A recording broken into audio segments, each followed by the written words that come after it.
Happy International Women's Day.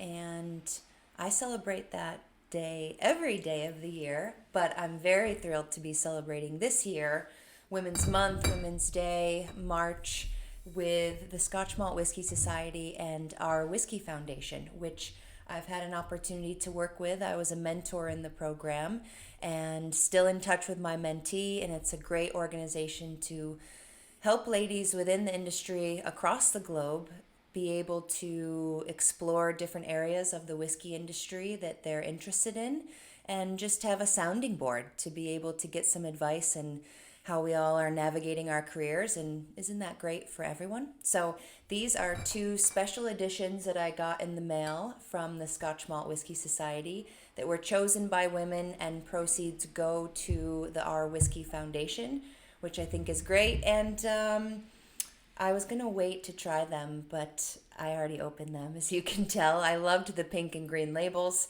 and so we're just going to drink them again together. So the first one we have here is Fields and Flowers, cask 48.182.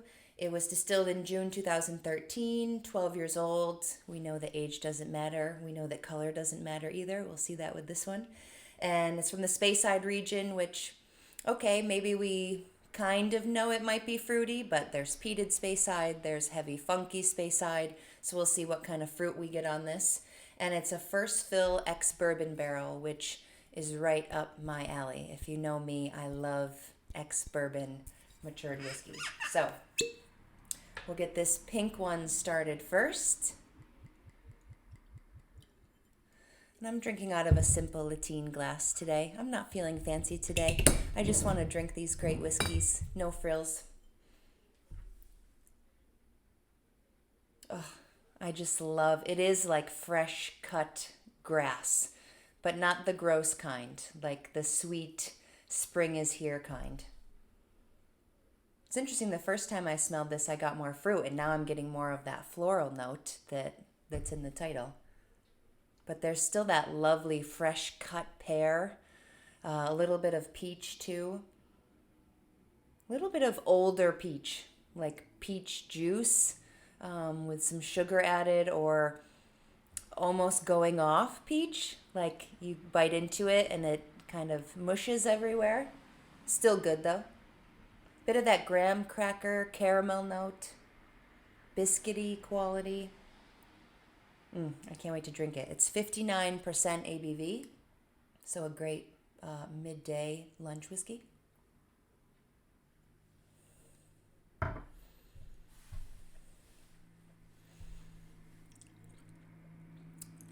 Ex-bourbon just allows for this bright, bouncy quality to whiskey that I just love. It's a whole palate experience. Roof of the mouth, cheeks. You can see there's a weight to it. There's a little bit of a, not metallic, but an industrial side to this, almost like pewter or iron ore. I don't know what those taste like, but it has this kind of heavy industrial side to it. That graham cracker biscuit again. Definitely that heavier fruit note. That pear still comes through, but it's more of like a baked peach pie, almost a little bit burnt too. This is a nice, dense, heavy Speyside, which is great to showcase not just fruit bombs of Speyside. This is definitely a special whiskey. Dare we say worm tub whiskey.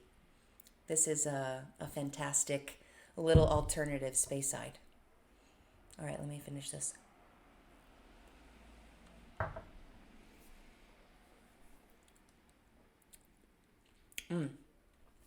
Nice balance of fruit and industrial. A nice little elbow grease to get the day going.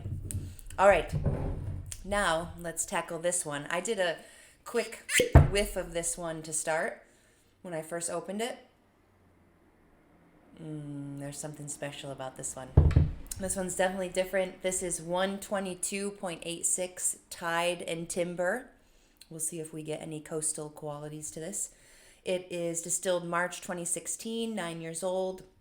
Highland, which is the dump all category. It basically means you did not fit or weren't near Speyside, south of Edinburgh, Glasgow, or Islay, or Campbelltown, or the rest of the country.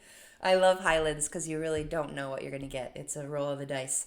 Started in an ex-bourbon hogshead, awesome, and finished in a refill American oak Pedro Jimenez hogshead. So we'll get hopefully some of that sweet vanilla from all this American oak. And then the Pedro Jimenez is that thick, syrupy, the sweetest style of sherry. All right, let's see what we get. Okay. Still light in color, but again, who cares? Oh, there is a little bit of a damp oak, but it's fruity. It's that growing up as a kid, that big tub with a handle of ice cream in the back corner of the grocery section, like the last item that probably could live there for 50 years. The sherbet, where it's that orange raspberry lime. There's a bit of a lime note in here too, a citrus note, which is fun, coming from the American oak most likely, but it's that, raspberry, orange, lime. Scoop all three, put it in your bowl, midsummer. A little bit of that honey note. A little bit of a damp cedar kind of quality, maybe like a cedar candle. I can't tell if it's peated on the nose. I have a hunch that it is peated, but I tend to be very sensitive to peat on the palate, so we'll see. On the nose too usually, but right now I could go 50-50.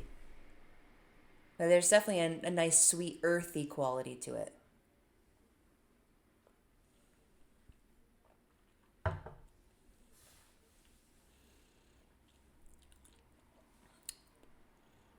There's the peat smoke. Oh, that sweet, sweet, thick peat. I mean, the Pedro Jimenez, any sweet wine goes amazing with peat smoke. But it's a really nice sweet peat. But that citrus is still there. There's that candied lemon lime. Maybe that's some of that Tide coastal note that you get there. A little bit of that brine. It's very clean. Like I just got out of a swimming pool. That's a lovely peat smoke. A swimming pool right over to the campfire, middle of the day, eating ice cream, eating sherbet in a cone. That's what this tastes like. A little bit of that earthy soot on the finish, but still bright and candied. This is a really fun one too. Great for someone that maybe is still a little bit bashful about peat smoke. This is delicious. So I think the ladies did a fantastic job of picking these two casks. Hopefully you can grab some bottles of these as well and enjoy. They're very great side by side, very different and complement each other. And enjoy Women's Day, Women's Month, and enjoy women all year. Thanks to the Scotch Malt Whisky Society. Cheers.